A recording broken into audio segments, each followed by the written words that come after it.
సహచర మంత్రివర్గ సభ్యులు రాంప్రసాద్ రెడ్డి గారు, బీసీ జనార్దన్ రెడ్డి గారు,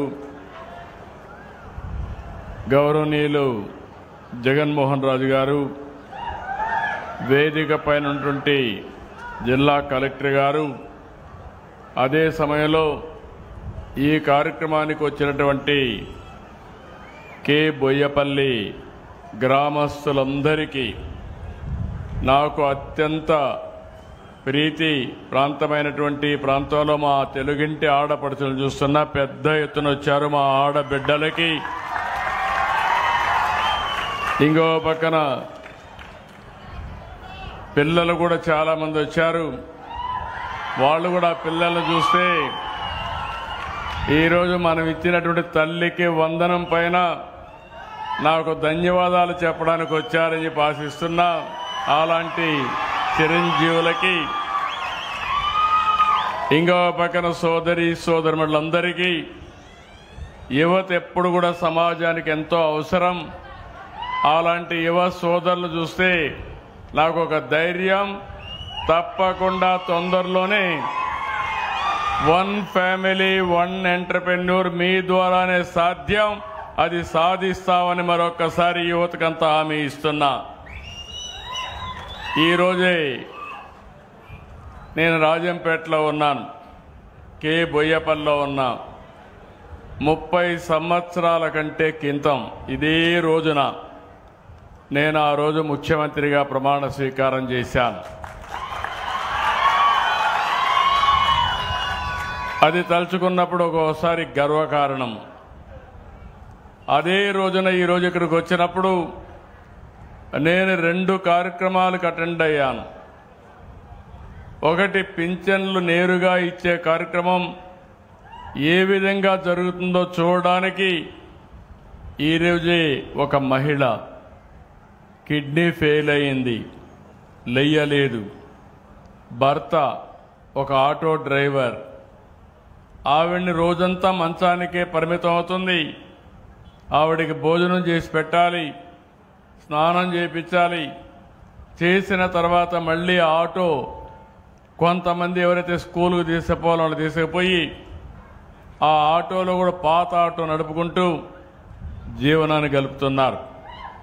అలాంటి కుటుంబాన్ని చూసినప్పుడు నాకు అనిపించింది, మనిషి జీవితానికి ఒక సార్థకత ఉండాలనే ఉద్దేశంతోనే ఈసారి కొత్తగా పింఛన్లు ఇచ్చినప్పుడు 4,000, 6,000, 10,000, 15,000 పింఛన్లు ఇచ్చిన ప్రభుత్వం, మానవత్వం ఉండే ప్రభుత్వం ఈ తెలుగు ఎన్డీఏ ప్రభుత్వం అని చెప్పి కూడా నేను మీకు తెలియజేస్తున్నా.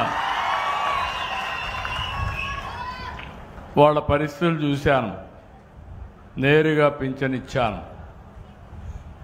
ఆ పింఛన్ రాకపోతే ఆవిడ జీవితంలో రోజు ఎన్నో ఇబ్బందులు పడేది. అలాంటి ఒక ఆడబిడ్డకి కనీసం పోషణకి తెల్లవారు నిద్రలేయంగానే మొదటి తారీఖున మా ఆఫీసర్ వెళ్ళి ఇంటి దగ్గర 15,000 రూపాయలు ఇస్తున్నారంటే అది ఈ ప్రభుత్వం యొక్క చిత్తశుద్ధి అని మరొకసారి మీ అందరికీ విజ్ఞప్తి చేస్తున్నా. రెండో కార్యక్రమం, ఇప్పుడే నేను ధోబీ ఘాట్కి వెళ్ళాను. ఎప్పుడు కూడా నేను ఒక విషయం మీరు గుర్తుపెట్టుకోవాలి, ఈరోజు తెలుగుదేశం పార్టీ నన్ను ముఖ్యమంత్రిగా 30 సంవత్సరాలు అయింది. మన నాయకుడు ఎన్టీఆర్ రామారావు గారిని ముఖ్యమంత్రిగా చేశారు. అదే సమయంలో తెలుగు జాతి ఈరోజు ప్రపంచంలోనే ఒక అగ్ర జాతిగా ఉందంటే దానికి కారణం తెలుగుదేశం పార్టీ. అలాంటి అగ్రస్థానంలో ఉండే పనులు చేయడానికి కారణం వెనుకబడిన వర్గాలని చెప్పి నేను మీకు తెలియజేస్తున్న బీసీలే కారణం. అందరూ అటు ఇటు మారతారు కానీ బీసీలు మాత్రం ఎప్పుడూ తెలుగుదేశం పార్టీనే బలపరిచారు, ఓట్లేశారు, గౌరవించారు, గెలిపించారు. అలాంటి బీసీలకు అన్ని విధాల న్యాయం చేసిన పార్టీ తెలుగుదేశం పార్టీ, ఈరోజు ఎన్డీఏ.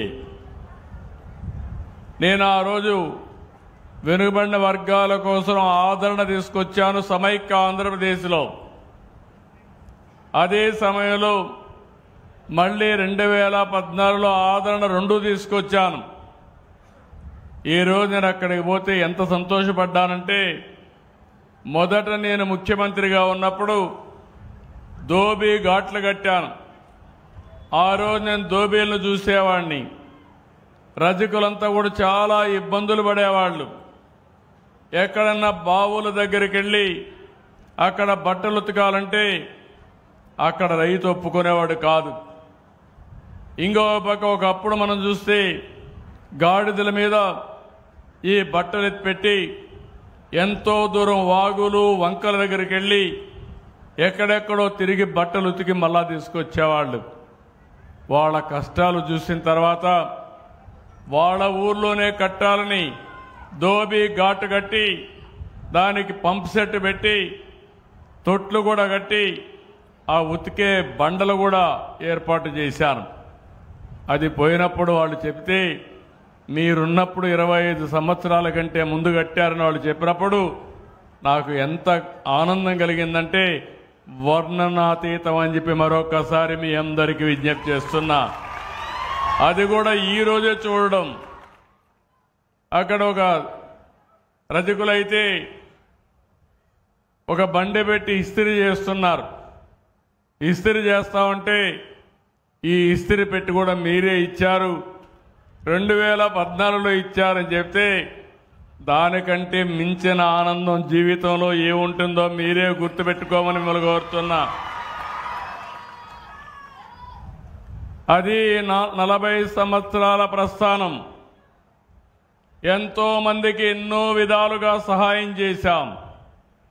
ఈరోజు మీరు ఒక్కసారి చూస్తే ప్రతి నెల పింఛన్లు ఇవ్వాలని ఆ పింఛన్ల కార్యక్రమం పేదల సేవలో అనే పేరు పెట్టి నేను నేరుగా వచ్చి నేను ఇవ్వడం, నేను కాకుండా నిద్ర లేయంగానే 1,65,000 మంది అధికారులు పింఛన్లు ఇచ్చే కార్యక్రమానికి శ్రీకారం చుడుతున్నారు.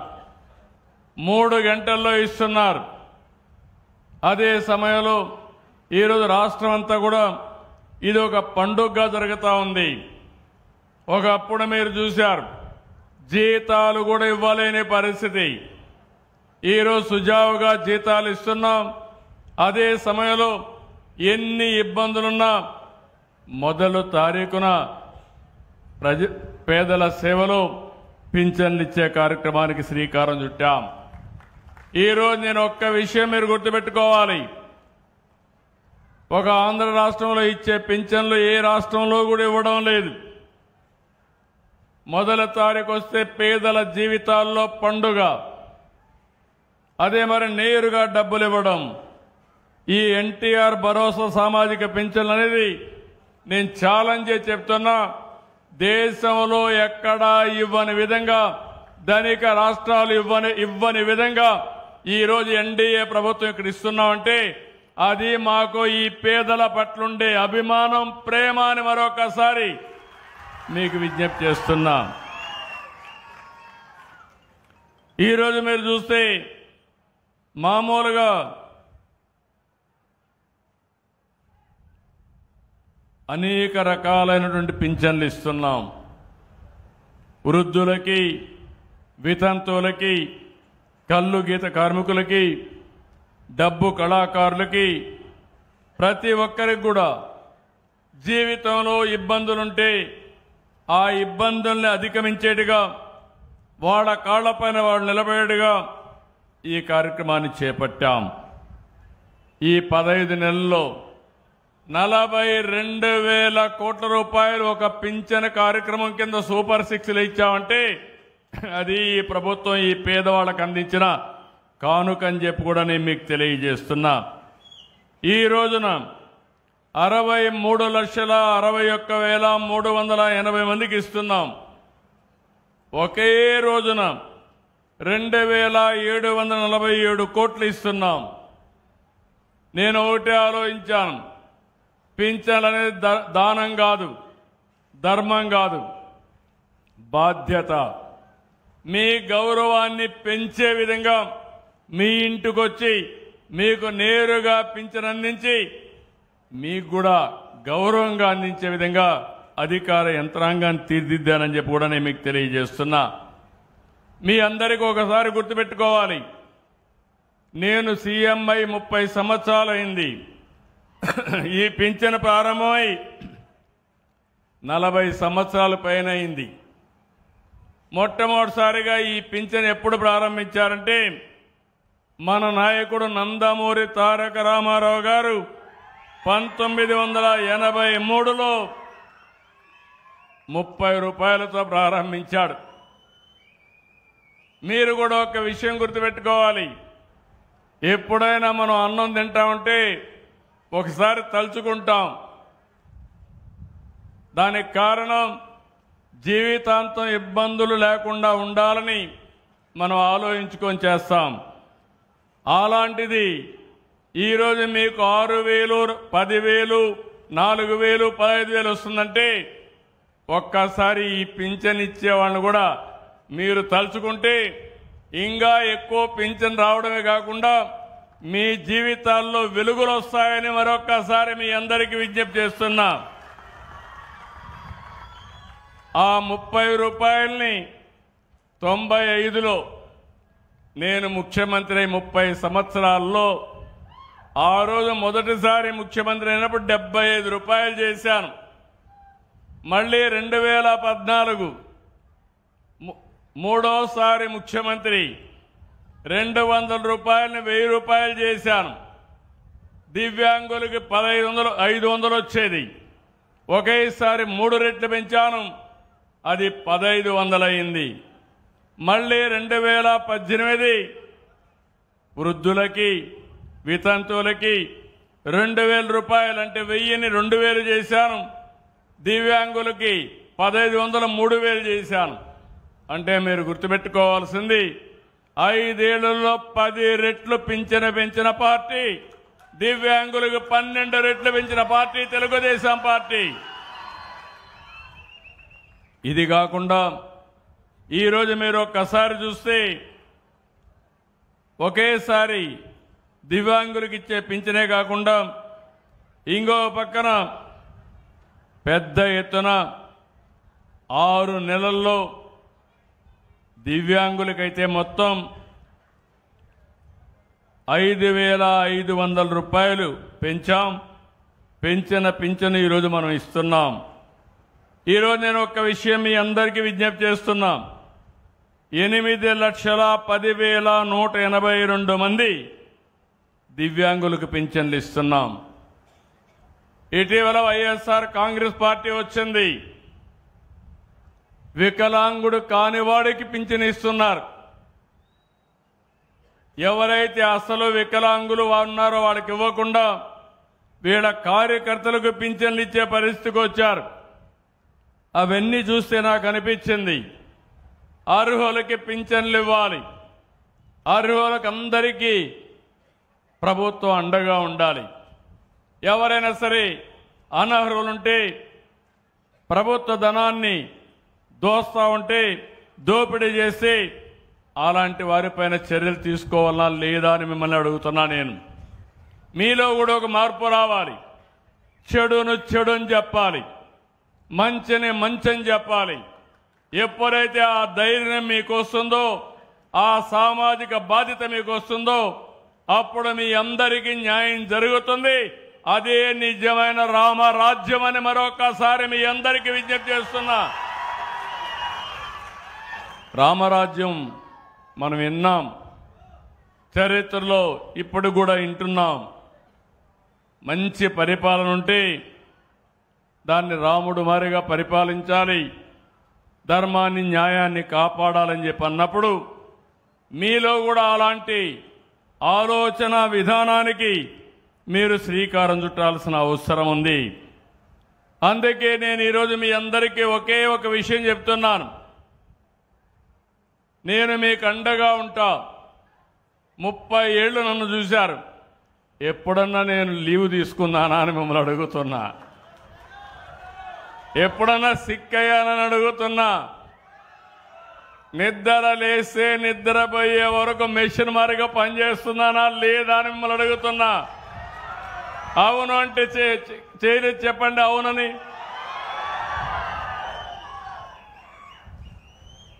నాకు ఎంతో పైన నేను కష్టపడాలి, నా ద్వారా ప్రభుత్వ యంత్రాంగాన్ని పనిచేయించాలి, అభివృద్ధి చేయాలి, ఆదాయం పెంచాలి, పెంచిన ఆదాయం మళ్ళీ మీకు సంక్షేమ కార్యక్రమాలు ఇవ్వాలి, మీ పిల్లల్ని బాగా చదివించాలి, ఉపాధి అవకాశాలు కల్పించాలి, మీ భవిష్యత్తు బాగుండాలని చెప్పి ఆలోచించాను. మొన్నటి వరకు వితంతువులకు పింఛన్లు ఇచ్చేవాళ్ళు కాదు, భర్త చనిపోతే పింఛన్ లేదు, ఎన్నో ఇబ్బందులు పడ్డారు. ఈరోజు నేను వచ్చిన తర్వాత ఒకటే చెప్పాను, భర్త చనిపోతే ఆ నెల నుంచి ఆయన భార్యకు పింఛనిచ్చే విధానం, వితంతు పింఛనిచ్చే విధానాన్ని తీసుకొచ్చామని చెప్పి కూడా నేను మీకు తెలియజేస్తున్నా. ఈ నెలలో మీరు చూస్తే 3,14,7,872 మందికి వితంతు పింఛన్లు కొత్తగా ఇచ్చాం. ఒకప్పుడు కానీ ఒక నెలలో కానీ తీసుకోకపోతే రెండో నెల ఎగ్గొట్టేవాళ్ళు. నేను ఇప్పుడు చెప్పాను, ఒక నెల పోతే నెక్స్ట్ మంత్ ఇస్తాం. ఇలాంటిది ఈ ఒక్క నెలలో 1,20,187 మందికి 101 కోట్లు మీకు ఇచ్చాను. అది మీ మీద ఉండే నాకు ప్రేమ. ఓసారి పేదవాడు ఇంటి దగ్గర ఉండకపోతే ఒక నెల తీసుకోరు, బంధువులు ఇంటికి పోతారు, అలాంటప్పుడు ఎగ్గొట్టే పరిస్థితి రాకూడదని ఇచ్చాను. రెండో నెల 2 నెలలు తీసుకోకపోయినా 3వ నెల మళ్ళా ఇచ్చాం. అలాంటి వాళ్ళు 3 నెలల్లో ఈ నెలలో 11,986 మందికి ఇచ్చాను. ఇదొక 15 కోట్లు ఇచ్చాను. నేను కూడా మిగలబెట్టుకోవాలంటే ఈ 3 మిగలబెట్టుకుంటే దగ్గర 130 కోట్లు మిగులుతుంది. నా ఆలోచన అది కాదు, పేదవాడి జీవితంలో వెలుగు రావాలి, పేదవాడు ఎక్కడుంటే అక్కడ ఎన్డీఏ ప్రభుత్వం ఉండాలనే ఉద్దేశంతోనే ఇవన్నీ నేను ఇస్తున్నా. నేను అందుకే మిమ్మల్ని అందరినీ ఒకే విషయం అడుగుతున్నా. ఇప్పుడే మిత్రులు అడిగారు, నేను కష్టపడేది ఒక దానికే. మొట్టమొదటిసారిగా ఇదే రోజున ఈ ఊర్లో ఒక చరిత్ర నాకెప్పుడూ జ్ఞాపకం ఉంటుంది. 30 సంవత్సరాల ముందు సెప్టెంబర్ 1వ తారీఖున నేను ప్రమాణ స్వీకారం చేసి ఆ రోజున ఈ గ్రామానికి రావడం, కే బొయ్యపల్లికి రావడం నా జీవితంలో మరిచిపోలేని సంఘటన. నా జీవితాంతం గుర్తుపెట్టుకుంటానని మీ అందరికీ విజ్ఞప్తి చేస్తున్నా. 30 ఏళ్ళు అయిన తర్వాత ఒడుగుదొడుగులు కూడా వచ్చాయి. మీరు కూడా గుర్తుపెట్టుకోవాలి, ఈరోజు 4వసారి సీఎం అయ్యాను. సమైక్య ఆంధ్రప్రదేశ్లో అందరికంటే ఎక్కువ సీఎంగా ఉన్న ఘనత నాకే దక్కింది. 3 సార్లు ప్రతిపక్ష నాయకుడిగా ఉన్నా. ఇంకో పక్క మీరు చూస్తే నేను ఒకటే ఆలోచించాను, నేను ముఖ్యమంత్రి అయినప్పటి నుంచి మీ జీవితాల్లో మార్పు రావాలి, అందరికీ న్యాయం చేయాలి. కొంతమంది అధికారాన్ని అడ్డం పెట్టుకుని పెద్ద పెద్ద వాళ్ళు పేదల్ని దోచుకునే కార్యక్రమం చేసేవాళ్ళు. నేను అందుకే ఒకే విషయం ఆలోచించాను, అభివృద్ధి జరగాలి, ఆదాయం పెంచాలి, సంక్షేమ కార్యక్రమాలు ఇవ్వాలి, పెంచుకుంటూనే ఉండాలి. దీనికి ఆర్థిక సంస్కరణలు అవసరమని ఆర్థిక సంస్కరణలు తీసుకొచ్చాం. ఈరోజు మిత్రులు చెప్పారు, ఈరోజు రాయలసీమను మీరు చూస్తే రాళ్ల సీమగా మారిపోతుందనుకున్న రాయలసీమ ఈరోజు గ్యారంటీగా చెప్తున్నా, రాళ్ల సీమగా మారదు, రతనాల సీమ చేసే బాధ్యత నాదని మరొక్కసారి హామీ ఇస్తున్నా. ఈ విధంగా చేస్తాను కూడా చెప్తాను. ఇంకో పక్క రాయలసీమలో సాగునీటి ప్రాజెక్టులకు ప్రాధాన్యత ఇచ్చాం. రాష్ట్రం మొత్తం ఇన్ఫ్రాస్ట్రక్చర్ రిఫార్మ్స్ తీసుకొచ్చాం. రోడ్ల మీద, ఎయిర్పోర్ట్ల మీద, రైల్వేలు కానీ ఒకప్పుడు కరెంటు లేని పరిస్థితి నుంచి ఇప్పుడు మీ ఇంటి మీదనే రూఫ్ టాప్ పవర్ తయారు చేసే పరిస్థితికి వచ్చాం, సోలార్ తయారు చేసే పరిస్థితికి వచ్చామంటే అందులో కూడా మనమే అగ్రస్థానంలో ఉన్నాం. ఇప్పుడే అడిగారు మిత్రులు, 30 సంవత్సరాల్లో నాకు ఒక తృప్తి, సంపద సృష్టించడం చేతనైతే సంక్షేమ కార్యక్రమాలు ఇస్తాం. గడిచిన ప్రభుత్వం 5 ఏళ్లలో అప్పులు తీసుకొచ్చి మొత్తం సంక్షేమం అని ప్రజల్ని మోసం చేసే పరిస్థితికి వచ్చారు. నేను అడుగుతున్నా మిమ్మల్ని అందరినీ ఒకే విషయం, ఏ కుటుంబం అయినా అప్పులు చేసి బాగుపడ్డారా? మీరే చెప్పమంటున్నాను. బాగుపడ్డారా తల్లి అని అడుగుతున్నా మిమ్మల్ని. అప్పు చేసి పప్పు కూడా తింటే ఏమవుతుంది? చెప్పే మిగులుతుంది. అవునా కాదా? కానీ ఆదాయాన్ని పెంచి అభివృద్ధి చేసి అందులో పేదవాళ్ళని ఆదుకుని మళ్ళీ అభివృద్ధి చేసి ఎప్పటికప్పుడు పేదవాళ్ళని ఆదుకునే విధానానికి నేను శ్రీకారం చుట్టాను. హైదరాబాద్లో నేను ఐటీ అంటే అందరూ ఎగతాళి చేశారు, హైటెక్ సిటీ అంటే ఎగతాళి చేశారు. ఈరోజు మీరు చూస్తే నేను ప్రారంభించిన ఐటీ ప్రపంచంలోనే తెలుగు వారు ఎక్కడున్నా హైయెస్ట్ పర్ క్యాపిటల్ ఇన్కమ్ తెస్తున్నారంటే అది నాకు ఆనందం. ఒకే ఒక నిర్ణయం, ఆ రోజు మీ అందరి ఇంటింటికి ఒక ఐటీ ప్రొఫెషనల్ కావాలని చెప్పాను, చదివించమన్నాను. పిల్లలకు డబ్బులు కాదు కావాల్సింది, సంస్కారాన్ని ఇవ్వండి, చదువునిప్పించండి. మీ పిల్లలు వందల వేల కోట్ల రూపాయలు సంపాదిస్తారని చెప్పాను. ఈరోజు ప్రపంచంలో ఏ దేశానికైనా వెళ్ళండి, మంచి పాష్ లొకాలిటీకి వెళ్తే అక్కడ గట్టిగా తెలుగులో మీరు మాట్లాడితే ఒక కేక వేస్తే 100 మంది గ్యాదర్ అయ్యే పరిస్థితికి వచ్చారు. అంటే తెలుగువాడు ఈరోజు ప్రపంచం మొత్తం అన్ని దేశాలకు వెళ్లే పరిస్థితికి వచ్చారు. హైదరాబాద్ నగరం ఉంది, 30 ఏళ్లు ఈరోజు ఒక విశ్వనగరంగా తయారయ్యే పరిస్థితి వచ్చింది. ఆ రోజు ఒక విజన్ చేశాం, ఆ రోజు ఒక ప్రాధాన్యత ఇచ్చాం, సైబరాబాద్కి నాంది పలికాం. ఈరోజు హైదరాబాద్లో ఇవన్నీ కూడా పనిచేసి బాగా ముందుకు పోయే పరిస్థితికి వచ్చారు. నేను ఆ రోజు ఆడబిడ్డల కోసం డాక్రా సంఘాలు పెట్టాను. ఏం తల్లి జ్ఞాపకం ఉందా మీ అందరికీ? అప్పుడప్పుడు మర్చిపోతూ ఉంటారు, మళ్ళా కష్టాలు కొని తెచ్చుకుంటాం. ఇంకో పక్క వైకుంఠ పాడ ఆడతాం, పైకి ఎక్కడం మళ్ళా కిందికి పడడం, మళ్ళా నేను అభివృద్ధి చేయడం, ఇంకొకటి వచ్చి చెడగొట్టడం. ఈసారి మాత్రం జరగడానికి వీలు లేదు.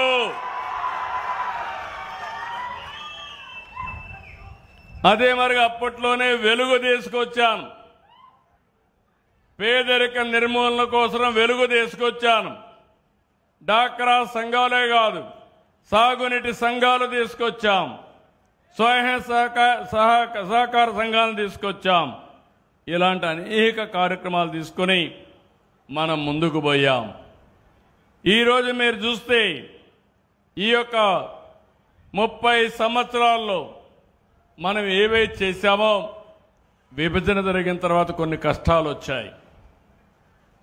2014లో 2 రాష్ట్రాలుగా విడిపోవడం, మనకు ఆదాయం తగ్గడం. మళ్ళీ నేను ఆలోచించాను, నన్ను మీరు నమ్ముకున్నారు, పార్టీని మీరు నమ్ముకున్నారు, ఇన్ని సంవత్సరాలు గౌరవించారు, తిరిగి మీ రుణం తీర్చుకోవాలని 14-19లో దేశంలో ఎక్కడా జరగని అభివృద్ధి మన రాష్ట్రంలో చేశాం. అయితే 19లో మనం ఓడిపోయిన తర్వాత ఈరోజు 10 లక్షల కోట్ల రూపాయల అప్పులు, ఇంకో పక్క అభివృద్ధి మొత్తం ఆగిపోయింది, విధ్వంసం జరిగింది. కానీ నేను భయపడలేదు, మీరు భయపడ్డారు, కొంతమందిని భయపెట్టారు, మిమ్మల్ని కూడా భయపెట్టారు. నేను అడుగుతున్నా, 5 ఏళ్లు ఇండ్లలో కూర్చొని కనీసం నవ్వు ముఖం లేకుండా బాధపడ్డా, అవునా కాదా అని మిమ్మల్ని అడుగుతున్నా. ఈరోజు మీకు స్వేచ్ఛ వచ్చిందా లేదా అని అడుగుతున్నా. అవునంటే గట్టిగా చప్పట్లు కూడా చెప్పండి. ఫ్రీగా చెప్పగలుగుతున్నారు,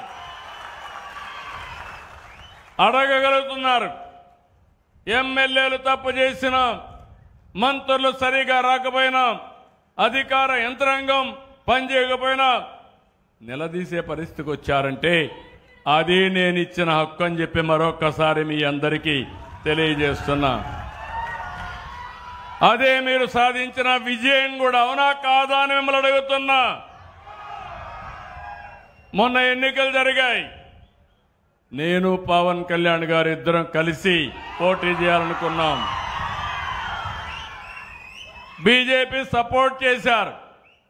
నేను కూడా ఆలోచించాను, ఈ రాష్ట్రాన్ని పునర్నిర్మాణం చేయాలి, అందరి సహకారం అవసరమని ముందుకెళ్ళాం.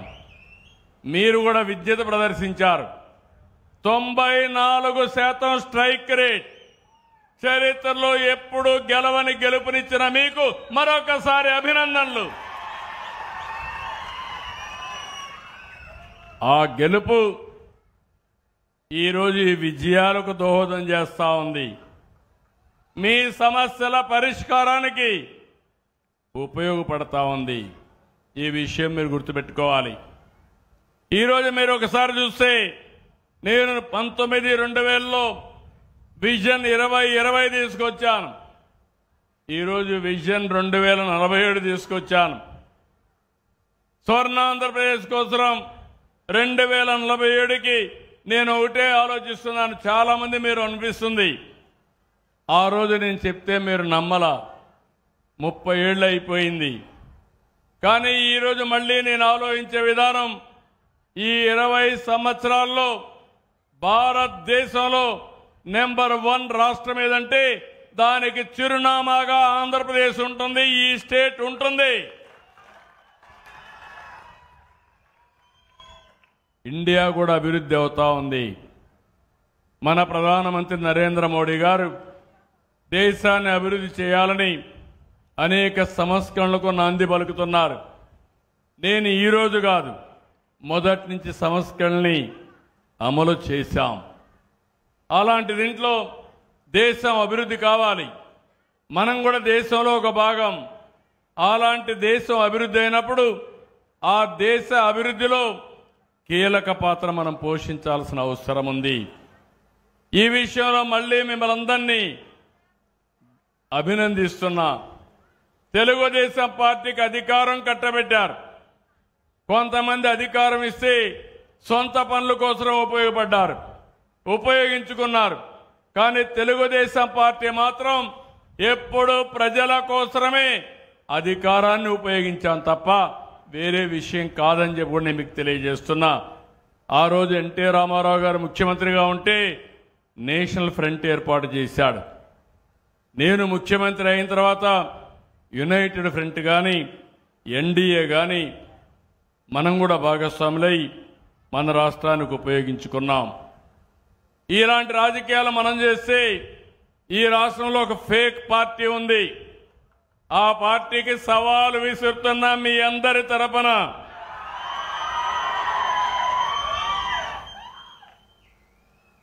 ఇప్పుడంతా కూడా బ్లూ మీడియా ఉంది. అవినీతితో ఒక పేపర్ పెట్టుకున్నారు, ఒక టీవీని పెట్టారు. అన్ని తప్పులే. మనం అవునంటే అడ్డంగా కాదంటారు. పేదవాడికి పింఛన్ ఇవ్వాలంటే నువ్వు చెప్పావు కాబట్టి ఇవ్వకూడదంటారు. మనం పోలవరం కడితే పోలవరాన్ని కూల్చేస్తారు. మనం అమరావతి ప్రజా రాజధాని అమరావతి ఉండాలని మనం ఆకాంక్షిస్తే ఈ అమరావతి ఎడారిని చేస్తామని ఎడారి చేస్తారు. మనం రోడ్లేస్తే రోడ్లన్నీ గుంతలు పెడతారు. అవునా కాదా అని అడుగుతున్నా. అలాంటి పార్టీకి నేను ఇచ్చే సవాల్ ఏంటంటే, మొన్నన్నారు సిద్ధం సిద్ధం అని ఎగిరిపడ్డారు. సూటిగా అడుగుతున్నా, అసెంబ్లీకి సిద్ధమా? 11 మంది ఉన్నారు. అసెంబ్లీకి రండి. ఎవరిది విధ్వంసమో, ఎవరిది అభివృద్ధో, ఎవరికి సంక్షేమ కార్యక్రమాలు చేసే సత్తా ఉందో చర్చించడానికి నేను సిద్ధంగా ఉన్నా.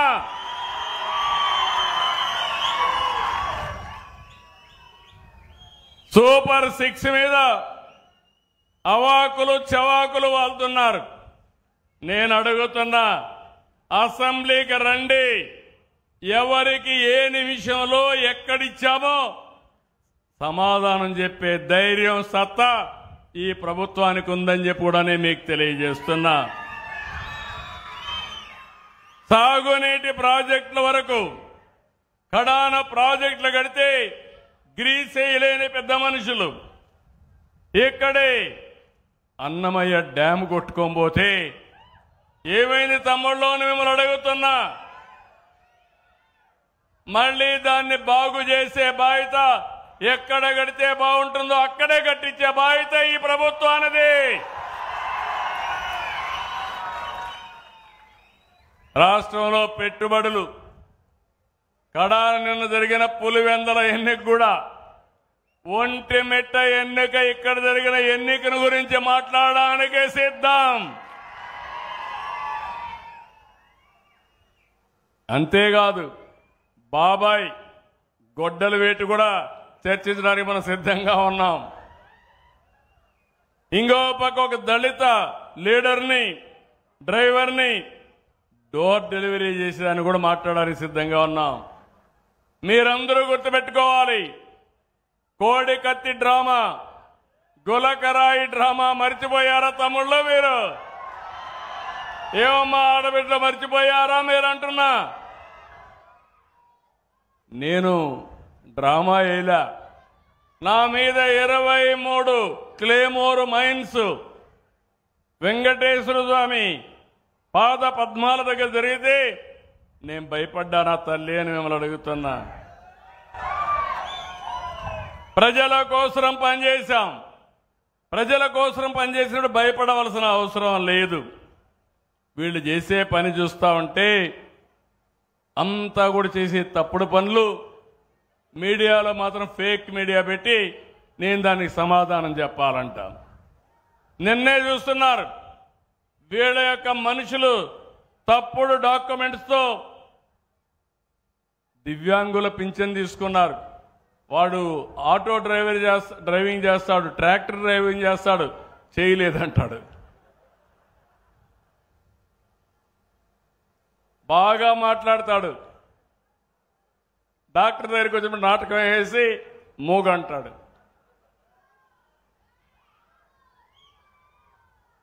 అలాంటి పార్టీ ఇది. చేతులుండే వాళ్ళకి వికలాంగులు పింఛను కావాలి, చేతులు లేవని మూగ బాగా మాట్లాడేవాడు మూగ అని డెమ్ అండ్ డెఫ్ అని పింఛన్లు తీసుకుని ప్రజల్ని మోసం చేయాలనుకుంటున్నారు. నేను ఒకటే చెప్తున్నా, ఈ నెలలో అందరికీ పింఛన్లు ఇచ్చాను. కానీ మీరు కూడా ఆలోచించండి, నాకు సోషల్ ఆడిట్ జరగాలి. ప్రజల సమక్షంలోనే అనర్హులుంటే ఇతను అనర్హుడు, తీసుకోవడానికి అర్హత లేదని చెప్పే ధైర్యం మీ అందరికీ రావాలి. చేస్తారా లేదా? నేను ఎవ్వరికి అన్యాయం చేయను, అర్హులందరికీ ఇస్తా. ఒకవేళ అర్హులు కానీ ఎవరన్నా ఇగ్నోర్ చేసినా రాజకీయ కారణాలతో నేను ఆమోదించను. ఇది నా గ్యారంటీ అని కూడా మరొక్కసారి మీ అందరికీ విజ్ఞప్తి చేస్తున్నా. అందుకనే నేను మిమ్మల్ని కోరేది, ఒకప్పుడు రాయలసీమ ఎక్కడ చూసినా ఫ్యాక్షన్లు, కడప జిల్లా ఒకప్పుడు చూశారు, అవునా? జ్ఞాపకం తల్లే మీకు? ముఠాకర్షలు జ్ఞాపకం ఉన్నాయి తమిళ్లో? రక్తం పారిన విషయం గుర్తుందా మీకు? ఆ రక్తం పారించిన ఈ రాయలసీమలో నీళ్లు బారించే సత్తా తెలుగుదేశం పార్టీకి, ఎన్డీఏకుంది.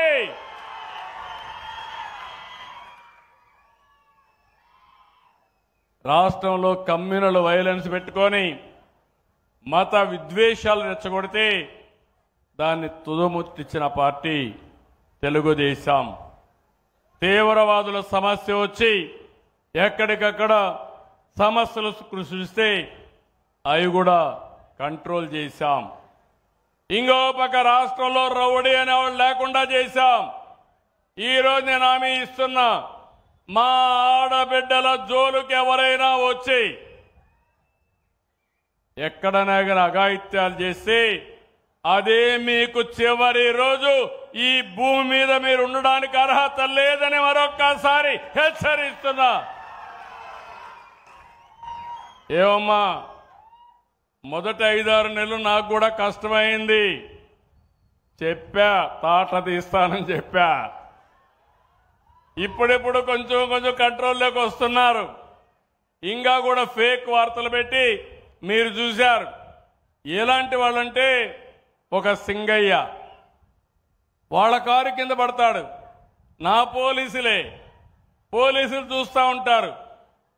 వాడిని హాస్పిటల్కి తీసుకుపోకపోతే తర్వాత పంపిస్తే మళ్ళా వాళ్ళని పిలిపించి మోసం చేసి వాళ్ళ వైఫ్ దగ్గర చెప్పిస్తారు అంబులెన్స్ వాళ్ళు చంపేశారంట. అంబులెన్స్ వాళ్ళు ప్రాణం కాపాడడానికి హాస్పిటల్ తీసుకుపోతే అంబులెన్స్ లో కావాలని చంపేశారని నీచంగా మాట్లాడితే వీళ్ళని ఏమనాలని అర్థం చేసుకోమని మిమ్మల్ని కోరుతున్నా. ఇంకో పక్కన రైతులకు న్యాయం చేసిన పార్టీ తెలుగుదేశం పార్టీ, అవునా కాదా అని మిమ్మల్ని అడుగుతున్నా. అలాంటి పార్టీ మామిడికాయల రైతులకు రేట్లు తగ్గితే నేను 8 రూపాయలు 4 రూపాయలు కేజీకి సబ్సిడీ ఇస్తే అక్కడికి పోయి మామిడికాయలు తీసుకొచ్చి బలవంతంగా రోడ్డు మీద వేసి తొక్కిచ్చే పరిస్థితికి వచ్చారు. ఇలాంటి సంఘటనలు చాలా చూస్తున్నాను. ఇంకో పక్క కూడా ఒకే హామీ ఇస్తున్నా. 30 సంవత్సరాలు ముఖ్యమంత్రిగా నన్ను చూశారు. 95లో మీరు చూశారు. ఎవరైనా సరే తోక తిప్పితే తోక కట్ చేయడం తప్ప ఏమాత్రం కూడా వెనకడిగేసిన సందర్భం కాదు. ఈరోజు మా ఆడబిడ్డల మీద సోషల్ మీడియాలో పెడుతున్నారు, క్యారెక్టర్ అసాసినేషన్ చేస్తున్నారు. ఒకటే చెప్తున్నా, గుర్తుపెట్టుకోండి, సోషల్ మీడియాలో పెడితే తప్పించుకోవచ్చు అనుకుంటారు కానీ మీరు తప్పించుకోలేరు. చట్టం ముందర మిమ్మల్ని నిలబెట్టడమే కాదు, మా ఆడబిడ్డలకు రక్షణ ఇస్తానని మరొక్కసారి హెచ్చరిస్తున్నానని చెప్పి కూడా తెలియజేస్తున్నా. ఇంకొక పక్క ఇక్కడికి వచ్చినప్పుడు రాయలసీమ నేను ముందే చెప్పాను, నీళ్లు తీసుకొస్తా. నిన్నే కుప్పానికి తీసుకెళ్ళాం. ఈ రాబోయే సంవత్సరం అంద్రి నీవా చిత్తూరు వరకు వెళ్తుంది. మదనపల్లి నుంచి రాయిచోటుకు వస్తుంది, వాయిల్పాడుకు వస్తుంది, పీలేరుకు వస్తుంది.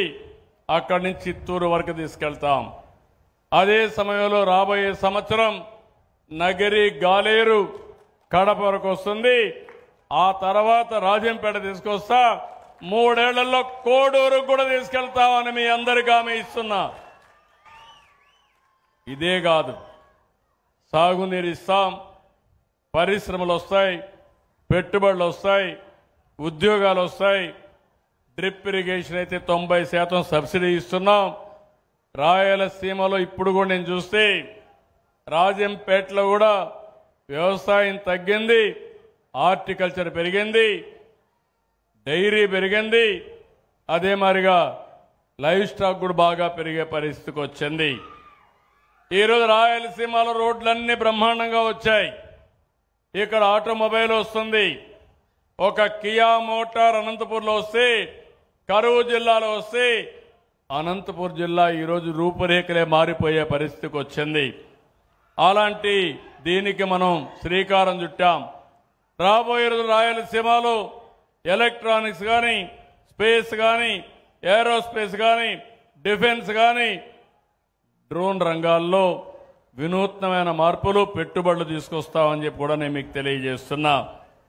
ఈరోజు ఇక్కడ మీరు చూసినప్పుడు నేను ఎన్నోసార్లు చెప్పాను, రాయలసీమలో ఒకప్పుడు రాయలేలిన సీమ ఇది, రతనాల సీమ ఇది. తర్వాత పాలకులంతా కూడా రాళ్ల సీమ చేశారు, ఆశ వదిలిపెట్టారు. మొట్టమొదటిసారిగా ఈ రాయలసీమని కాపాడాలని ఆలోచించిన వ్యక్తి, నీళ్లు ఇవ్వాలని ఆలోచించిన వ్యక్తి, ఇవ్వచ్చని దారి చూపిన నాయకుడు నందమూరి తారక రామారావు గారని చెప్పి నేను మీకు తెలియజేస్తున్నా.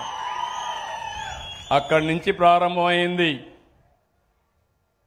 ఈరోజు నేను వచ్చిన తర్వాత అన్ని ప్రాజెక్టుల్ని ముందుకు తీసుకుపోతున్నాం.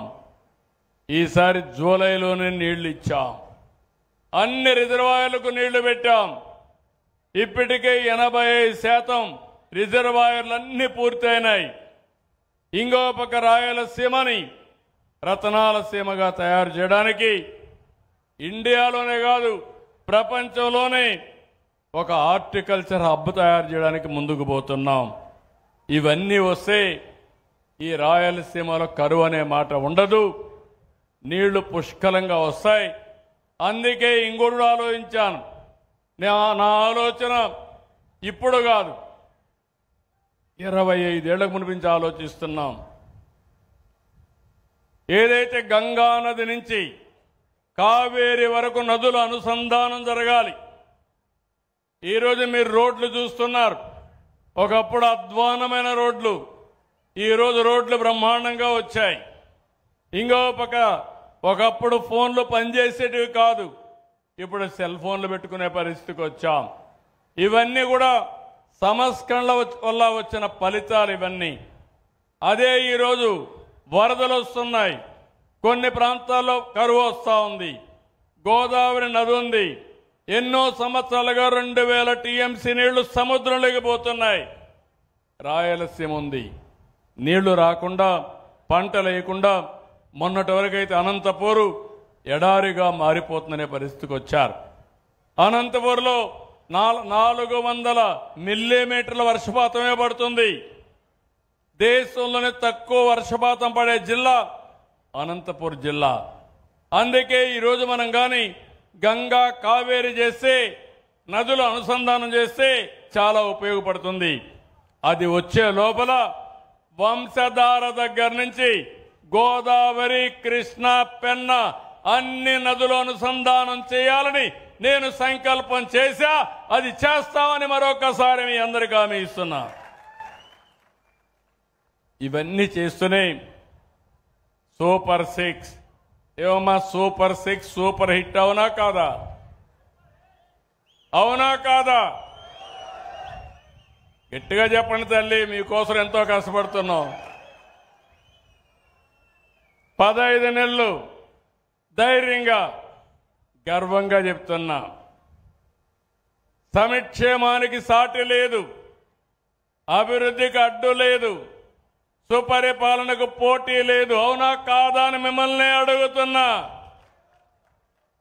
పింఛన్లు పెంచామా లేదా? చెప్పిన ప్రకారం ఇచ్చామా లేదా? అన్నదాత సుఖీభవ ఇచ్చామా లేదా? తమ్ముళ్ళు మీరు చెప్పండి. ఏమమ్మా, తల్లికి వందనం ఎంతమంది పిల్లలుంటే ఇచ్చామా లేదా అని అడుగుతున్నా. నిన్నే మా మైనారిటీ ఆడబిడ్డ 6 మంది పిల్లలుంటే 6 మందికి 78,000 ఇచ్చారని నా దగ్గరకు వచ్చి గర్వంగా చెప్పిందంటే అది తెలుగుదేశం పార్టీ విధానం.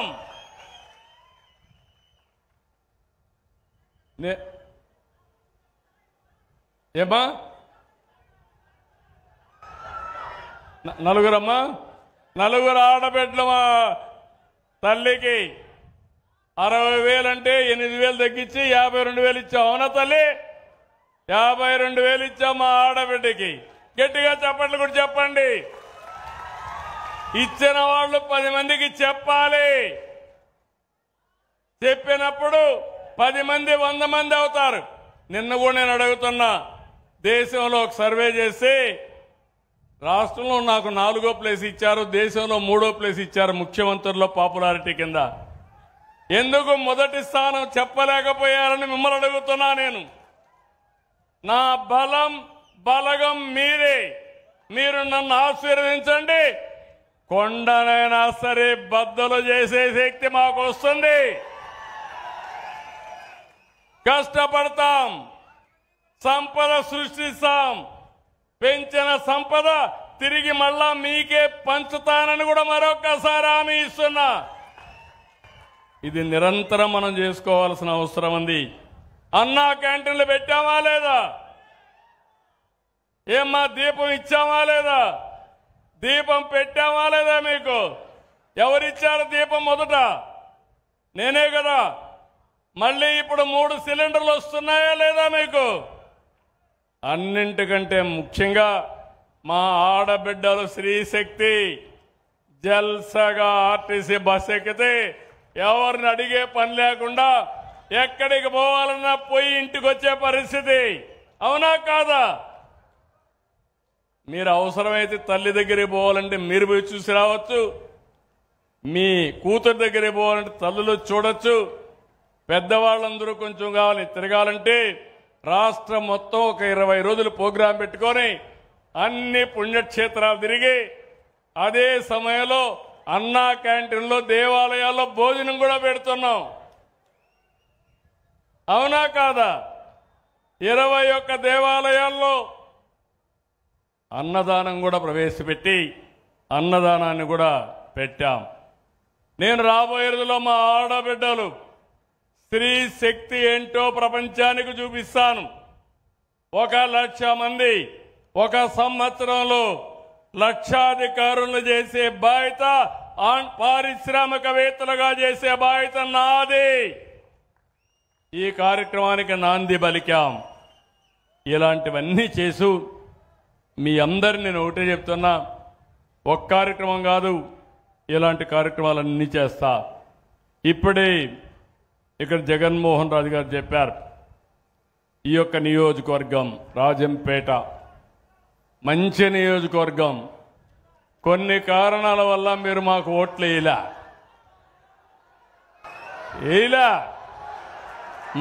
మొన్న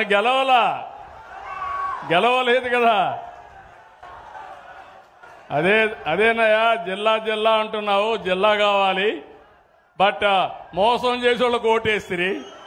ఇప్పుడు నాకు న్యాయం చేయమంటే ఓట్లు వేసే వాళ్ళకి ఏం చెప్పాలి? నేను వాళ్ళకేం చెప్పగలుగుతామన్నా? అన్నీ ఉంటాయి. మీరు కూడా ఎవరైనా సరే అభ్యర్థి ముఖ్యం కాదు, పార్టీ ముఖ్యం. నేను ఈరోజు మీరు చూస్తే 164 మంది తెలుగుదేశం, జనసేన, బీజేపీ ఎమ్మెల్యేలు ఉన్నారంటే దానికి కారణం అభ్యర్థులు చూడలా, పార్టీని చూశారు. నేను కూడా హామీ ఇస్తున్నా, పార్టీలుగా కంట్రోల్ చేస్తాం, ప్రజలకు న్యాయం చేసే బాధ్యత మేము తీసుకుంటామని కూడా మీ అందరికీ హామీ ఇస్తున్నాను. ఇంకో పక్కన రాజంపేటల అభివృద్ధి, ఒంటిమిట్ట శ్రీరాముడు ఆలయాన్ని నేనే ఆ రోజు తీసుకొని ప్రతి ఏటా ఘనంగా నవమిని జరపాలని మనం ముందుకెళ్ళాం. తిరుమల తిరుపతి దేవస్థానం దీన్ని దత్తత తీసుకున్నారు. అంత మునుపు మీరు చూస్తే భద్రాచలంలో అభివృద్ధి చేశాం. అది తెలంగాణకు వెళ్ళిన తర్వాత దీన్ని మనం అభివృద్ధి చేసే పరిస్థితికి వచ్చాం. ఇంకో పక్క ఇక్కడంతా కూడా ఈ జిల్లాల్ని డివైడ్ చేయాలన్నప్పుడు కొన్ని ఇబ్బందులు కూడా ఉన్నాయి. అవన్నీ ఏ విధంగా చేయాలనో చేయడం కోసం అన్ని కూడా ఎక్సర్సైజ్ చేస్తామని చెప్పి కూడా నేను మీకు తెలియజేస్తూ, ఇప్పుడే ఇక్కడ మెడికల్ కాలేజ్ కావాలని ఎమ్మెల్యే గారు అడిగారు. దాన్ని ఏ విధంగా చేయాలనో అవి కూడా వర్కౌట్ చేస్తాం.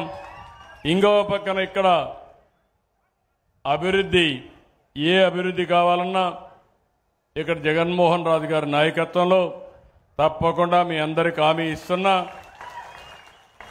ఇక్కడ మన పార్టీ ఎమ్మెల్యేలు లేరని మీరు అధైర్యపడవలసిన అవసరం లేదు, ఎంపీ లేరని అధైర్యపడాల్సిన అవసరం లేదు. రాజకీయాలు వేరు, అభివృద్ధి వేరు. ఈ నియోజకవర్గాన్ని కూడా అభివృద్ధి చేసే బాధ్యత ఈ ప్రభుత్వం తీసుకుంటామని చాలా స్పష్టంగా మీ అందరికీ హామీ ఇస్తున్నా. ఈ శుభ సందర్భంలో 30 సంవత్సరాల తర్వాత నేను ఒకటే మిమ్మల్ని అందరినీ కోరుతున్నా, ప్రతిరోజు నాకు వెంకటేశ్వర స్వామి మా ఇంటి దైవం. ఎందుకంటే నేను వెంకటేశ్వర స్వామి ఆ సైడ్ మంగాపురం సైడ్ అయితే మా ఇల్లు నిద్రలేసి చూస్తే ఆ సైడ్ నుంచి నామాలు కనపడొస్తుంది. మంగాపురం సైడ్ అది చూస్తూ బ్రతికిన వాడిని, ఎప్పుడు కూడా భక్తిభావంతో ఉన్నవాడిని. ఓసారి హిందువులందరూ కూడా వెంకటేశ్వర స్వామిని మిగిలిన దేవుడిని నమ్ముతారు. అదే మరి ముస్లిమ్స్ అంతా అల్లాహ్ని నమ్ముతాం, క్రిస్టియన్స్ అంతా యేసు ప్రభువుని ప్రార్థిస్తాం. కానీ అందరూ దేవుళ్ళు చెప్పింది ఒకటి, సమాజానికి మంచి చేయమని నేను ప్రతిరోజు ఒకటే కోరుకుంటా. నిద్ర లేసినప్పుడు ఒక్క నిమిషం ఆలోచిస్తాను. రెడీ అయిన తర్వాత పూజ రూమ్లోకి వెళ్ళి మనమందరం స్వర్గం విన్నాం.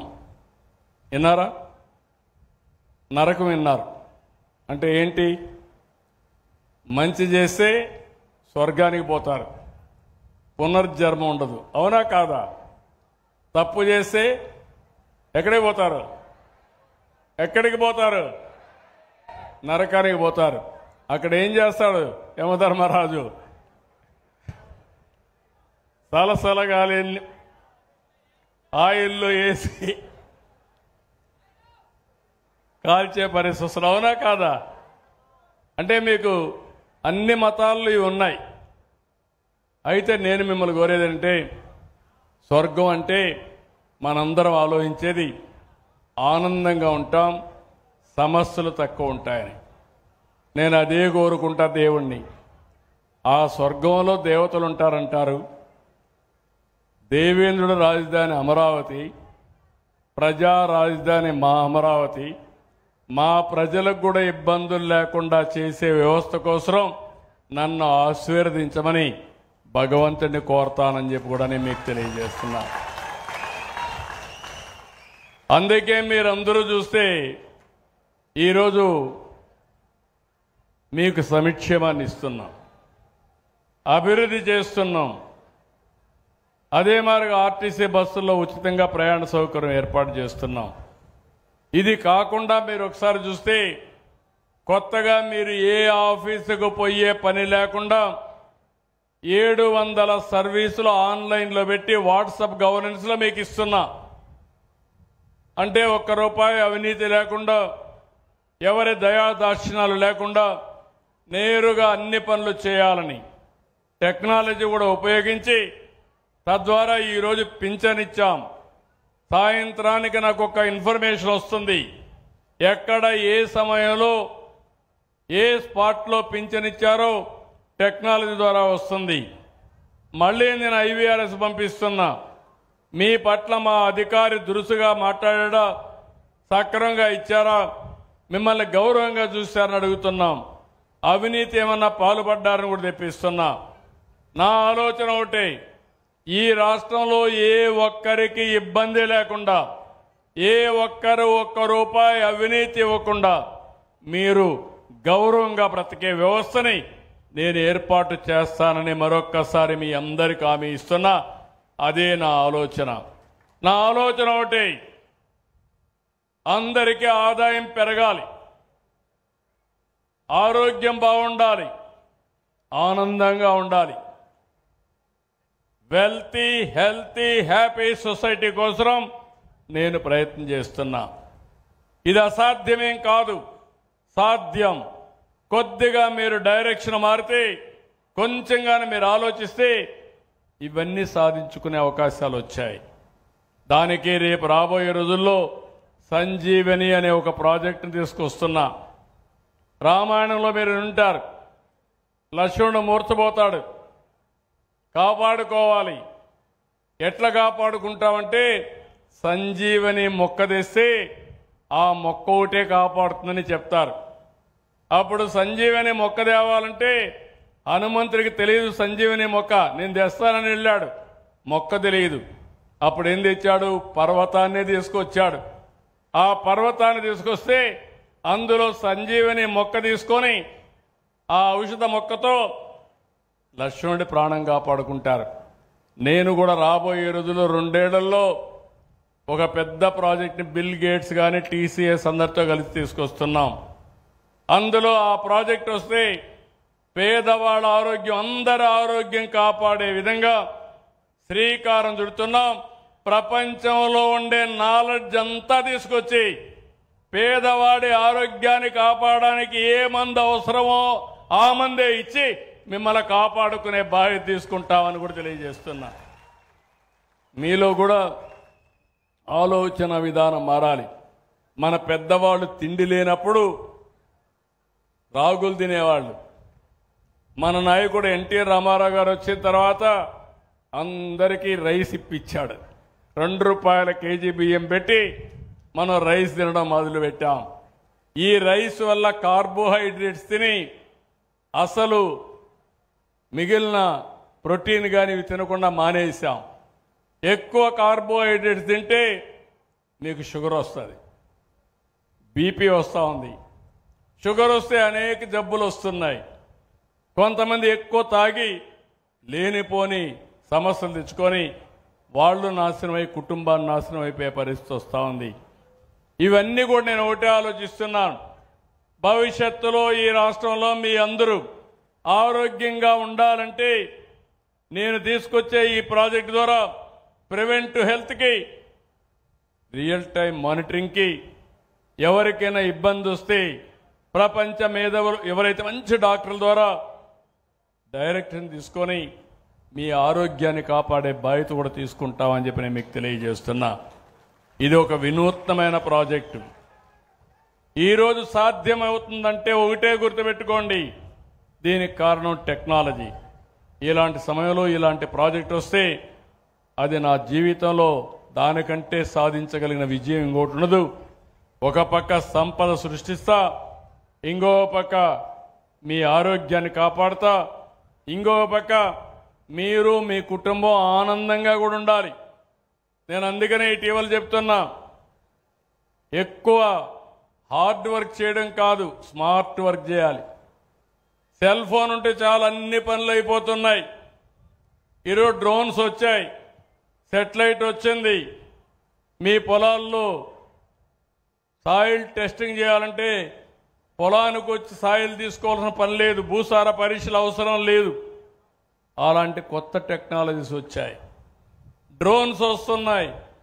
ఎక్కడ తెగులుంటే అక్కడనే క్రిమి సంహారక మందు వాడే పరిస్థితికి వచ్చాం.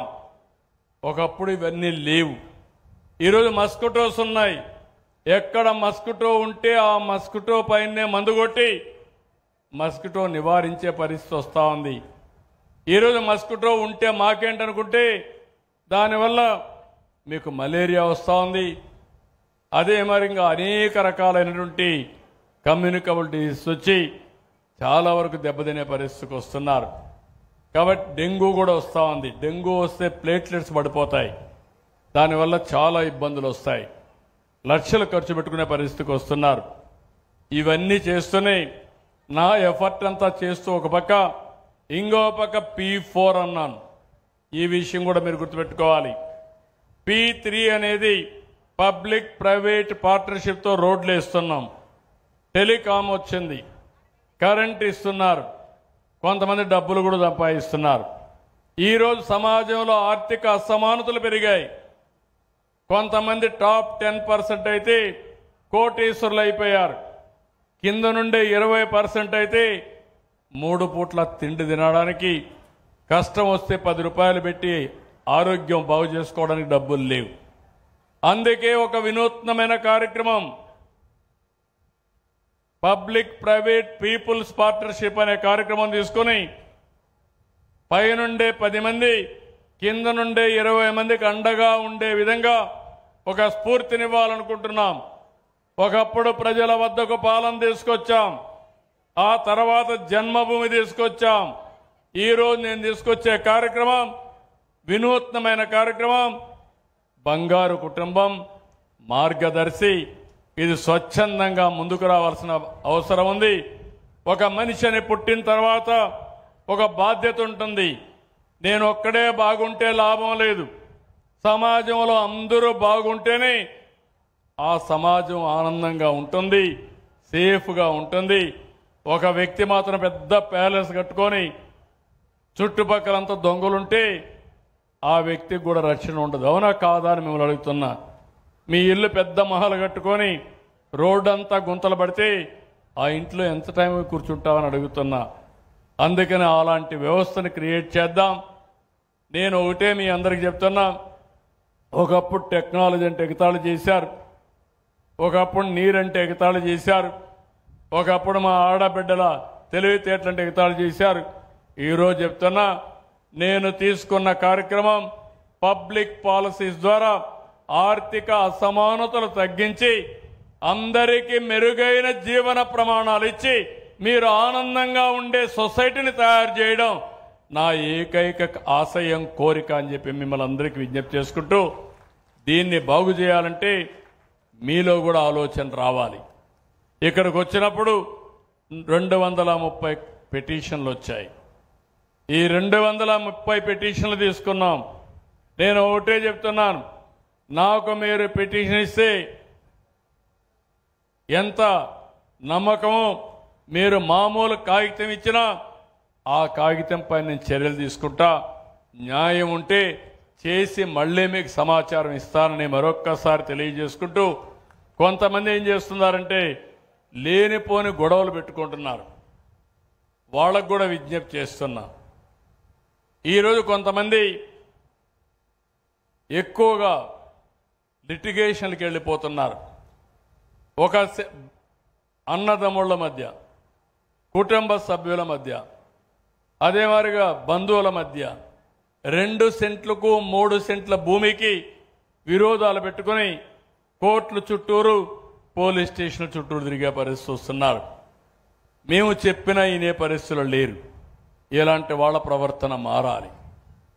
పోతే పోయింది, ఒక సెంటు వదిలేస్తే మీ జీవితం బాగుంటుంది. ఆ సెంటు కోసం మీ జీవితాన్ని నాశనం చేసుకుని లేనిపోని సమస్యలు సృష్టించుకుంటే దానివల్ల నష్టపోయేది మీరే. ఆ విషయం గుర్తుపెట్టుకోవాల్సిన కోరుతూ, ఇప్పుడు 2 నిమిషాలు ఇక్కడ P4 గురించి ఒక 2 నిమిషాలు మాట్లాడి, బంగారు కుటుంబాలు ఉన్నాయి, అదే మరి మార్గదర్శి ఉన్నారు, ఏ విధంగా ఆ సమస్య పరిష్కారం చేస్తారో మీరు వింటే రాబోయే రోజుల్లో ఇది ఒక వినూత్నమైన కార్యక్రమం అవుతుంది, మంచి కార్యక్రమం అవుతుందని చెప్పి తెలియజేసుకుంటూ, ఇప్పుడు ఒకసారి రమ్మ. నమస్కారం సార్, నా పేరు కళ్యాణి, మా నాన్న పేరు శేఖర్. ఒక్క నిమిషమే. నువ్వు ఆ పక్కన ఆ పక్కన వాడు, నువ్వు 10 మందిలో అరిస్తే నువ్వు అడిగిరా, అక్కడ నిలబడుకో, వస్తాను. అక్కడికి వెళ్ళి నువ్వు బాగానే ఉన్నావు కదా, బాగున్నావు కాబట్టి గొడవ చేయాలని చూస్తాను. బాగలేడా? అదే అర్థమైందా? అక్కడ నువ్వు ఆ పక్కకి రా, నువ్వు రాయా, అక్కడ రామా తమ్ముడు, నేను మాట్లాడతా కదా, మాట్లాడడం. నమస్కారం సార్, నా పేరు కళ్యాణి, మా నాన్న పేరు శేఖర్. మేము బోయినపల్లి గ్రామంలో నివసిస్తున్నాము. నేను degree first year government degree కాలేజీలో చదువుతున్నాను.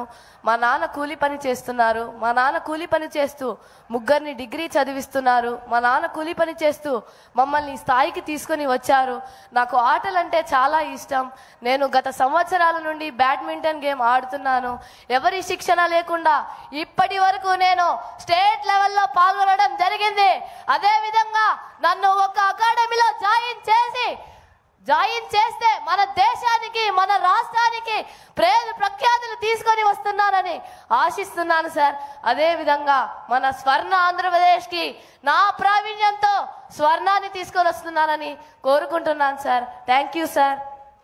ఓకే అమ్మా, ఇప్పుడు ఒకరిని దత్తత తీసుకోమన్నాం. రండి రజని. ఆ అమ్మాయి చూశారు, గట్టిగా మాట్లాడుతుంది, కష్టాలున్నాయి. అలాంటి వాళ్ళు ధైర్యంగా ఉండే వాళ్ళకి అండగా ఉంటే వాళ్ళల్లో కూడా మనం కానీ మనోధైర్యాన్ని నింపగలిగి టైమ్లీ హెల్ప్ అని చేయగలిగితే ఇది వస్తుంది. ఏ విధంగా మీరు చేస్తారు? ప్లీజ్ తమ్ముళ్ళు కూర్చోండి, 1 నిమిషం కూర్చోవాలి ప్లీజ్. Please SIT down. 2 నిమిషాలు లాస్ట్కి వచ్చావు, ఓన్లీ 1 మినిట్. సార్ నమస్కారం సార్, నా పేరు Venkataramana, sir S Venkataramana. Geetanjali junior college, degree college, BD కాలేజీలో ఉంటున్నాను సార్. నేను కూడా చాలా తక్కువ స్థాయి నుంచి ఈ స్థాయికి వచ్చాను సార్. ఈ అమ్మాయిని నేను అడాప్ట్ చేసుకుంటున్నాను సార్. ఈ అమ్మాయికి ఎడ్యుకేషన్ పరంగా కానీ, గేమ్స్ పరంగా కానీ నేను అమ్మాయికి అన్ని విధాలు నేను కోఆపరేట్ చేస్తాను సార్. ఈ విధంగా మీకు నేను హామీ ఇస్తున్నాను సార్. ఇది P4 స్కీమ్లో నేను ఇంప్రెస్ అయ్యాను సార్. నా వంతు సహకారం నేను దీంట్లో షేర్ చేసుకుంటున్నాను సార్. ఈ P4 స్కీమ్లో పేదరికం అనేది నిర్మూలించడానికి మీరు కంకణం కట్టున్నారు సార్. మీ యొక్క ఈ కార్యక్రమంలో నా వంతు నేను కూడా షేర్ చేసుకోవాలనుకున్నాను. ఈ అవకాశం కల్పించినటువంటి మీకు, ఈ ప్రభుత్వానికి నా వందనాలు సార్. Thank you sir. మీ పేరేంటి? నా పేరు సంభవ వెంకటరమణ సార్. సంభవ వెంకటరమణ గారు ఇంత మునుపు కూడా అడాప్ట్ చేసుకున్నారు. ఆయన చేసే మంచి పనిని నేను అభినందిస్తున్నా. మీరు కూడా గట్టిగా చప్పట్లు కొట్టి ఆశీర్వదించండి. సమాజంలో ఇంకా మంచి బ్రతికుంది. ఈ మంచిని మనం నిలబెట్టుకోవాలి. ఈరోజు సమాజంలో చాలామంది పైకి వస్తున్నారు, డబ్బులు వస్తున్నాయి.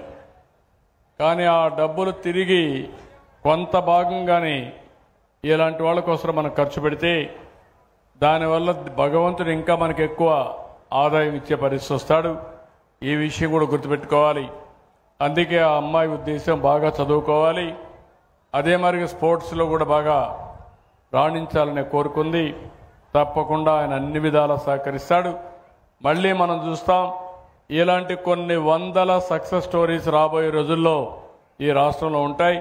అవన్నీ నేను మాట్లాడిస్తానని చెప్తూ రజనీకి అన్ని విధాలా మంచి జరగాలని మనస్ఫూర్తిగా ఆకాంక్షిస్తున్నా. ఆశీర్వదించండి మీరు కూడా. Thank you sir. సార్ మీకు వందనాలు సార్. నా పేరు ఏసమ్మ సార్. మాట్లాడు, దగ్గర నా పెట్టుకో. పేరు ఏసమ్మ. మీకు వందనాలు సార్. మా కుటుంబం పేద కుటుంబం సార్. నా భర్తకు 4,000 పింఛన్ వస్తుంది. నలుగురు పిల్లోళ్ళు, 2 పెద్దోళ్ళం సార్. నా పెద్ద కొడుకు చనిపోయినాడు, యాక్సిడెంట్ అయి చనిపోయినాడు సార్. నా కోడలు బిడ్డలు 2 మగ బిడ్డలు, చిన్న నేద బిడ్డలు సార్. నా కళ్ళ చూపు తక్కువ. నేను పోయి బోగులు వ్యాపారం చేయాలా, 200-300 సంపాదిస్తే మాకు పోటు సరిపోతుంది. పక్కన అప్పులు సార్, బాకీలు పడిపోయినా. బిడ్డ చనిపోయి దినవరాలకి చాలా నష్టమైపోయినాం సార్. మీరు ఏదో ఆదుకుంటే నా కోడలకు కొంచెం అంగడి ఏదన్నా చూపిస్తే ఆ బిడ్డను సాక్కొని మీ పరంగా పైకి వస్తాం సార్.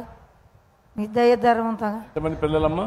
నాకు 4 సార్. నా పెద్ద కొడుకు చనిపోయాడు సార్. ఇంకా 3 ఏం చేస్తారమ్మా? ఆడపాప పెళ్ళి అయిపోయింది, ఇంకో పాప చదువుకుంటుంది. ఏం చదువుకుంటారమ్మా? 6వ తరగతి సార్. 6వ తరగతి పాప. బాబు గాడు ఉన్నాడు సార్. బాబు ఏం చదువుకుంటాడు? సాలిచ్చేసినాడు సార్. చదువు వదిలేసాడు సార్. పెద్ద కొడుకు చనిపోయినాక చదువు వదిలేసి. యాక్చువల్గా వాళ్ళ పరిస్థితి చాలా దారుణంగా. మీరు చెప్పండి, మీ పేరేంటి? నమస్కారం, నా పేరు ఉద్దండం సుబ్రహ్మణ్యం సార్. ఈ తాళపాక నివాసినే సార్. ఈ తాళపాక గ్రామంలో ఉండే క్లస్టర్ విలేజ్లో ఉండే ఈమెకు చాలా దయనీయ పరిస్థితిలో ఉంది సార్. ఈమె ఒక్కటే అందరినీ పోషించాల్సి ఉంటుంది సార్. వాళ్ళ భర్త కూడా అనారోగ్యంలో ఉన్నారు సార్. కాబట్టి వాళ్ళకు ప్రస్తుతానికి ఈమె చిట్కెంటికలు అనే వ్యాపారం చేస్తుంది సార్. 200 రూపాయలు రోజుకు వస్తుంది, అంతకంటే ఎక్కువ రాదు సార్. దానివల్ల వాళ్ళు ఏమీ చేయలేరు సార్. మనం ఇచ్చే పెన్షన్తో బతుకుతున్నారు సార్. వీళ్ళ కోసమని వీళ్ళ కోడలు ఉంది సార్, చనిపోయిన భర్త వాళ్ళ అబ్బాయి వాళ్ళు. ఆ అమ్మాయి ఒక కోరిక అడిగింది సార్. ఒక తోపుడు బండి తీసుకొని ఒక సిల్వర్ పాత్రలో అమ్ముకుంటాను, నాకు అవకాశం కల్పించండి అన్నారు సార్. అది నేను చేస్తానని మీ సభాముఖంగా మీకు హామీ ఇస్తున్నాను సార్.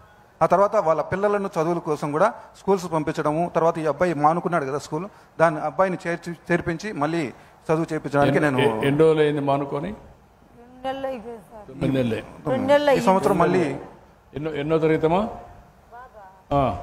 బాబు చదవలేదు సార్. కాదు, చనిపోయిన అబ్బాయి కాకుండా ఇంకొక అబ్బాయి ఏం చదువుతున్నాడు? 6వ తరగతి నిలిచిపోయాడు. ఓకే. చూపించి వాళ్ళ స్కిల్ ఏదన్నా ఉంటే చూసి అబ్బాయికి ఏదన్నా కూడా చేయడానికి ప్రయత్నం. స్కిల్ కాకుండా అబ్బాయిని మళ్ళా స్కూల్లో చదివించండి. ఆ అబ్బాయిని స్కూల్లో చేర్పించడం. Okay sir. ఒక అమ్మాయికి పెళ్లి వెళ్ళిపోయింది. చిన్న పిల్లలు ఉన్నారు సార్, చనిపోయిన అమ్మాయికి చిన్న పిల్లలు సార్. వాళ్ళు ఇంకా చిన్న చదువుకునే స్టేజ్ కూడా రాలేదు. వాళ్ళకి చదివించే బాధ్యత కూడా నేనే తీసుకుంటాను. మొత్తం కుటుంబాన్ని అంతా తీసుకొని వాళ్ళ ఏ విధంగా ఆదాయం పెంచాలి, స్కిల్ డెవలప్మెంట్ చేయాలి, పిల్లలకు చదువు నేర్పించాలి, అన్ని కూడా చేసి ఒక కుటుంబంలో భవిష్యత్తులో ఒక 15 ఏళ్ల తర్వాత ఒక బంగారు కుటుంబం మార్గదర్శి అయ్యేడుగా మీరు తయారు చేయాలి. తప్పనిసరిగా సార్. తయారు చేయగలుగుతారా? తప్పనిసరిగా. నేనేం అడుగుతున్నానంటే, ఈరోజు వాళ్ళు వేరే వాళ్ళపైన ఆధారపడ్డారు. ఆ తల్లికి తెలియదు. ఆ పిల్లలు 2 ఇప్పుడు ఉన్నారు, చదువుకునేదానికి సిద్ధంగా ఉన్నారు. 6వ తరగతి 7వ తరగతి నిలిచిపోయాడు, మధ్యలో నిలిచిపోయాడు అబ్బాయి అమ్మాయి. పెద్ద కొడుకు భార్యకి 2 పిల్లలు. 2 కొడుకులు చిన్న పిల్లలు ఉన్నారు. ఈ నలుగురిని చదివించే బాధ్యత నేను కూడా 15,000 రూపాయలు ఇస్తున్నాను తల్లికి వందనం కింద. అది కాకుండా వీళ్ళ బాగా చదివిస్తే వాళ్ళు ప్రయోజకులు అవుతారు. ఈ నలుగురిలో ఒక్కరైనా మార్గదర్శి అయ్యి 10 మంది బంగారు కుటుంబాలని పైకి తీసుకురాగలిగితే దానికంటే మించిన ఆనందం నాకు ఉండదు. అది తయారు చేసే బాధ్యత మిత్రులు సుబ్రహ్మణ్యం గారికి అప్పచెప్తున్నా. సుబ్రహ్మణ్యం గారు చేస్తారు. నేను కూడా మానిటర్ చేస్తా. నమ్మకమే కదా? తప్పనిసరిగా చేస్తాను సార్. సభాముఖంగా అందరికీ చెప్తున్నాను సార్. యా, సుబ్రహ్మణ్యం గారు ఇక్కడ తాటిపాక గ్రామం ఇక్కడే ఉంటాడు కాబట్టి ఆయన కూడా సమాజం కోసం పనిచేస్తున్నారు. గట్టిగా చప్పట్లు కొట్టి ఇలాంటి కుటుంబాలు చాలా ఉన్నాయి, సహాయం కోసం ఎదురు చూస్తున్నారు. ఎవరూ సహాయం చేయకపోతే వాళ్ళ కష్టం పైనే ఈ తల్లి భర్తని చూసుకుంటూ పిల్లల్ని చూసుకుంటూ ఆ 4,000 రూపాయలతో ఒక 200 రూపాయలు రోజు సంపాదించి కుటుంబాన్ని మొత్తం పోషిస్తా ఉందంటే ఒక ఆదర్శవంతమైన మహిళ. ఆ మహిళను అభినందించాల్సిన బాధ్యత మనందరిపైన ఉంది. గట్టిగా చప్పట్లు కొట్టి అండగా ఉంటామని సహకరిస్తామని ఆశీర్వదించండి. Thank you. ఇది బంగారు కుటుంబం యొక్క విషయం, మార్గదర్శకుల యొక్క ఉదాత్తత. వారిద్దరిని కూడా అభినందిస్తున్నా. ఇది నాకు మనసుకు దగ్గరుండే కార్యక్రమం. ఎవరైనా సరే ఈ ప్రభుత్వాన్ని ప్రేమించేవాళ్ళైనా, నన్ను ప్రేమించేవాళ్ళైనా, సమాజం హితం కోరేవాళ్ళు ఉంటే అలాంటి వారందరూ మీకు తోచిన విధంగా మీ దగ్గరుండే వాళ్ళకి సహాయం చేసే విధంగా ముందుకెళ్ళండి. అప్పుడే నిజమైనటువంటి రామరాజ్యం వస్తుంది. ఆ రామరాజ్యంలో మనకి ఇబ్బందులు ఉండవని మరొక్కసారి తెలియజేసుకుంటూ, ఈరోజు నేను వచ్చినప్పుడు కూడా మిమ్మల్ని చూస్తున్నా, చెప్పినప్పుడు బ్రహ్మాండంగా వింటున్నారు. నేను సంక్షేమం ఇస్తానంటే గట్టిగా చప్పట్లు కొడుతున్నారు. పని చేయమంటే మాత్రం గమ్మన సైలెంట్గా ఉంటున్నారు. అదే మరి ఎవరన్నా అర్హులు కాని వాళ్ళు ఉంటే నిలదీయమంటే మాత్రం గమ్మున ఉంటున్నారు, నాకెందుకు వచ్చిందని. అందరూ నాకెందుకు వచ్చిందంటే నేను ఒక్కడనే చేయలేను. నాకు కావాల్సింది మీ సహకారం కావాలి, మీ అండ కావాలి, మీ ఆశీస్సులు కావాలి. అప్పుడే మనం అనుకున్నటువంటి సమాజాన్ని స్థాపించుకుంటాం. అది చేయాల్సిందిగా మిమ్మల్ని అందరినీ కోరుకుంటూ మరొక్కసారి ఇలాంటి ఆదరణ చూపిన మేమందరికీ పేరు పేరున మనస్ఫూర్తిగా అభినందనలు. మళ్ళీ హామీ ఇస్తున్నా, ఈ రాజంపేట నియోజకవర్గాన్ని బాగు చేసే బాధ్యత మాది, మళ్ళీ ఆదరించే బాధ్యత మీది. ఇది చేయాల్సిందిగా కోరుకుంటూ అందరికీ నమస్కారాలు. జై హింద్.